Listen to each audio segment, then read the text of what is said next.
ও অনেকদিন পাকোড়া ঠাকুরা তো কিছু বানাও না, আজকে সোমবার নিরামিষ, বানাও না সে আগের মতো করে। কিসের পাকোড়া খাবি? ডালের পাকোড়া বানাবো? বানাও। আচ্ছা ঠিক আছে, তাহলে ছেলে আবদার করেছে চলো ডালের পাকোড়া বানাই।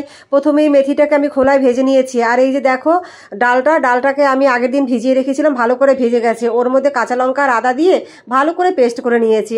এরপর ওর মধ্যে দিয়ে দিয়েছি পরিমাণ মতো লবণ, আর দিয়ে দিয়েছি তোমার ওই যে গোলমরিচ গুঁড়ো ছিল সেটা, আর মেথিটাও গুঁড়ো করে নিয়েছি সেটাও দিয়ে দিলাম।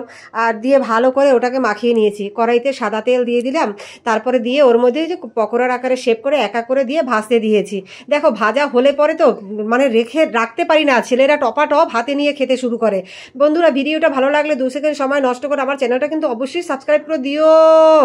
বারবার বলি এক কথা, দেখো কিরকম নির্লজ্জ আমি। দেখো সব পাকোড়াগুলো আমি এইভাবে ভেজে নিয়েছি, ভেজে নিয়ে ডাল দিয়ে ওদেরকে খেতে দিলাম। ওরা তো খেয়ে একেবারে খুব খুশি। আমি খেয়ে দেখলাম সত্যি তো অনেকদিন খাওয়া হয়নি, দারুণ খেয়েছি। Thank you for watching.